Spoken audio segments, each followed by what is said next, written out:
Hi everyone, this is what happened to me when I got government housing part 69. So in this video I'm going to tell you all about my hearing at the Melbourne Magistrates Court for a diversion agreement, and I had to get diversion because I was charged by the police at Northcote Police Station with breaching the order that the respondent had against me. So on the 25th of the 7th, 2017, I attended the Melbourne Magistrates Court for my diversion hearing, and the whole time I was in court, it was excruciating and hard work.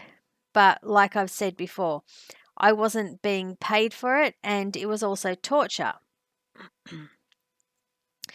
I was told that the magistrate didn't think my case was suitable for diversion. And I went to the diversion counter and I asked them why, and they claimed it was because the incident was too serious for diversion, which is laughable, but typical of the attitude that was taken towards me by the people who worked in the justice system.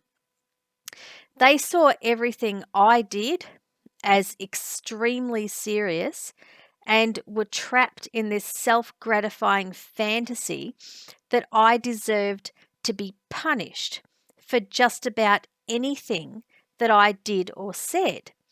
So the staffer at the diversion counter said that I would need to see a lawyer. And because I didn't have one and no one would agree to represent me, I had to go downstairs to the legal aid section of the court and wait to see a lawyer.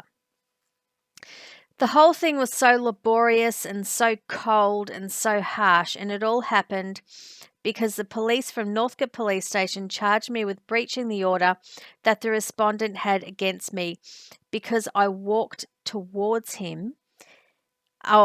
Actually walked towards a car that he was sitting in with the doors shut. And this is despite the fact that they wouldn't take my statements when I went down to the station to try to make statements against him, and they hadn't charged him.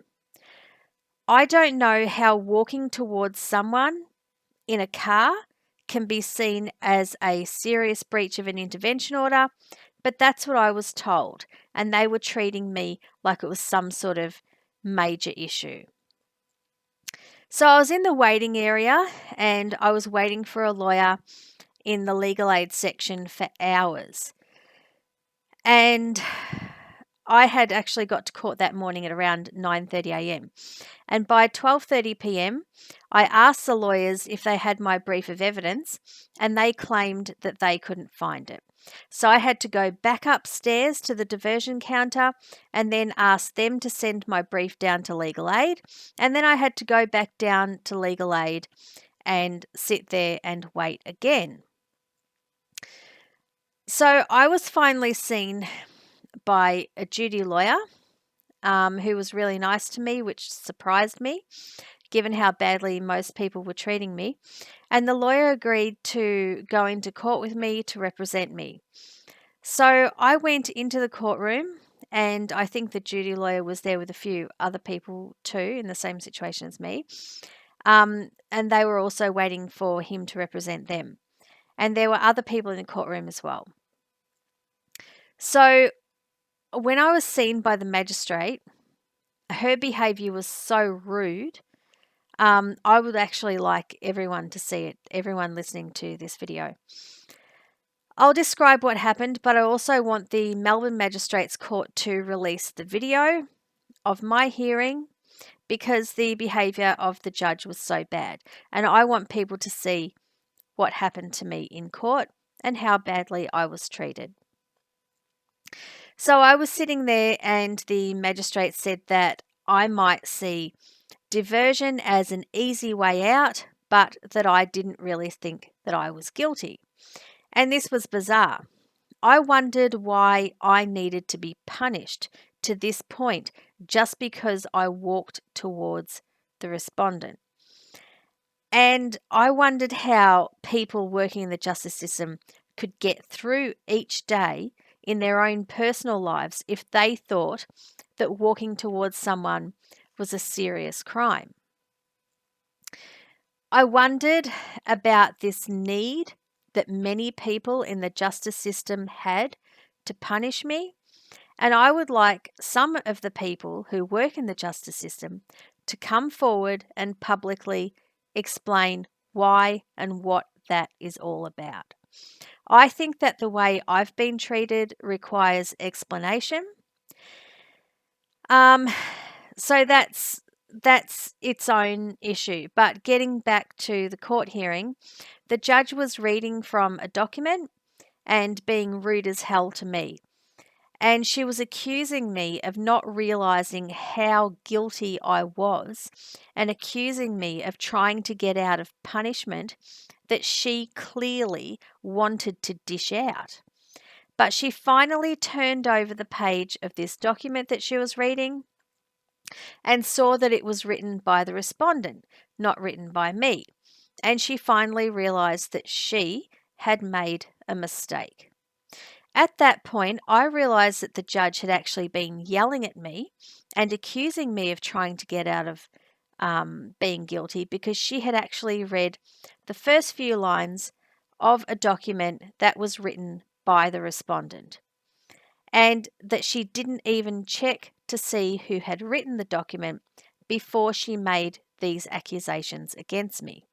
So I realized that all the hassle that I had gone through had been because the judge didn't turn over a piece of paper to check who had written this document that she was reading.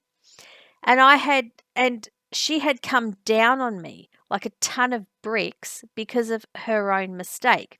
And this was just one more example on top of all the others of people who worked in the justice system making my life hard because of their own failures and because of their own mistakes. And everyone can see that if they watch that hearing. And if there's any dispute about what I'm saying, then I think the best way to resolve that is for the Melbourne Magistrates Court to release a video of that hearing, and then we can all see what happened. The other thing that I realised was that the document that the judge, the magistrate, was reading from was actually a victim impact statement written by the respondent to the court to help his case against me. And I thought that was bizarre. And I wasn't provided with a copy of that statement, and I didn't know that it existed. I can't believe that someone would give the respondent the opportunity to write a victim impact statement because someone had walked towards him. I can't see how a woman of my age and my size could in any way be seen as physically threatening. And I didn't have a weapon or anything on me. And, there was no evidence or suggestion that I, made any threats or that my physical presence was violent. And the respondent was safely inside his vehicle. But I had noticed time and time again that the people who worked in the justice system saw the respondent as extremely important and treated him like he was untouchable. Regardless of all of this, which has never been addressed by anyone, and it really needs to be, the magistrate finally agreed that I could go on the diversion plan and proceeded to write up the details, after which I thanked the lawyer for representing me. Then I went to the diversion counter to collect my diversion agreement, and I had to sign it as well. And then I had to travel all the way back to my suburb, and then I had to collect my daughter from after school care, and I had to pay for that out of my own pocket. And then I had to take my daughter home, and all of this happened because I had walked towards a respondent. So you can see here, this is the diversion agreement that I had to sign, and it's just evidence of how important they all thought the respondent was. The agreement stated that I had to be of good behaviour, which was completely degrading and humiliating. especially given the assaults that I had suffered at the hands of the respondent and all the hard work that I had to do to overcome the charge that was against me. And I felt like an unpaid administration slave. Given that the people who worked in the justice system had made me work so hard, I think that they should have been charged with modern day slavery.